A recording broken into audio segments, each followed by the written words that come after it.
రమ్మ తల్లి ఈ గ్రామ పొలిమేరలోకి ఎందుకు రావాల్సి వచ్చింది? నడుగుల్లో ఉన్న ఈ తల్లి ఇక్కడ ఎందుకు రావాల్సి వచ్చింది వీడియోలో తెలుసుకుందాం. ఫస్ట్ టైం చూస్తే ప్లీజ్ సబ్స్క్రైబ్ చేసుకొని లైక్ చేయండి. అలాగే వీడియోని ఎక్కడ క్లిప్ చేయకుండా పూర్తిగా చూసేయండి. అమ్మవారు అయితే పొలిమేరలో కాకుండా అప్పుడు పాతుల్లో బ్రహ్మంగారు సంసారం చేసిన ఇంటి వద్ద ఉండేది. అమ్మవారి నివాసం అక్కడే ఉండేది. అమ్మవారికి జాతరలు కూడా ఘనంగా చేసేవారంట అప్పట్లో. బ్రహ్మంగారు కళ్యాణమైన ఫస్ట్ సంవత్సరం సందాకు వెళ్ళారు అందరితో పాటి. కానీ సందా లేదు, నేను ఇవ్వను అని చెప్పడంతో స్వామివారి నీళ్లకు అలాగే కొన్ని పనిముట్లకు ఇవ్వకుండా కట్టడి చేశారు. అయినా కూడా స్వామి ఏమాత్రం భయపడుకోకుండా తను జింక కొవ్వుతో బావు తవ్వుకున్నాడు. ఇంకా ఎన్నటికీ రావడం తను మా దగ్గరికి వచ్చేటట్టు లేరని చెప్పి గ్రామ పెద్దలు అలాగే ములిసిద్ద, అప్పుడు మనకిప్పుడు లాయర్లు ఉన్నట్టు అప్పుడు ములిసిద్ద అని ఉండేవంట గ్రామ పెద్ద, వాళ్ళందరూ రచ్చిబండ దగ్గరికి బ్రహ్మంగారిని నిలిపించారంట. పిలిపించి ఎందుకు సందా ఇవ్వని వాదిస్తే స్వామి చెప్పాడంట, సందా ఇవ్వను, నా దగ్గర లేదు. లేదు అంటే నా వంతు ప్రయత్నంగా ఒక రథం చేయిస్తాను అమ్మవారికి అన్నారంట.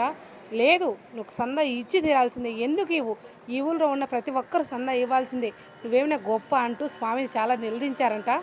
అప్పుడు వాదించి ములిసిద్ద సుట్ట నోట్లో పెట్టుకొని అగ్గిపెట్టె కోసం వెతుక్కుంటూ ఉంటే అప్పుడు బ్రహ్మంగారు గ్రహించి గట్టిగా గంభీరంగా పోలేరి నిప్పు తీసుకురా అని గట్టిగా పిలిచాడంట.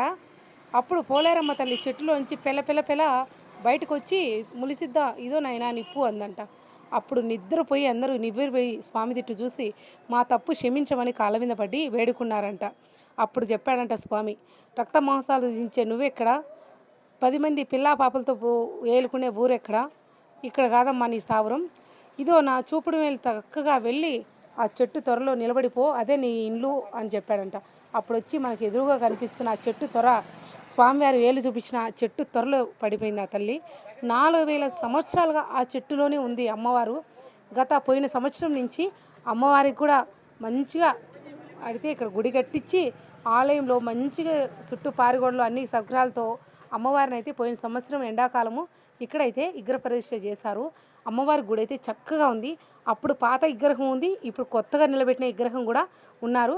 అప్పుడు నా పాత విగ్రహానికే పూజలు జరిపించమని అమ్మ కోరితే అలాగే ఆమె కోరిక ప్రకారం పాత విగ్రహంతోనే తొలి పూజ, మళ్ళీ తినబెట్టిన అమ్మవారికి మళ్ళా పూజగా నిర్వహించి అమ్మవారి గుడి అయితే బాగా బ్రహ్మాండం కట్టారు.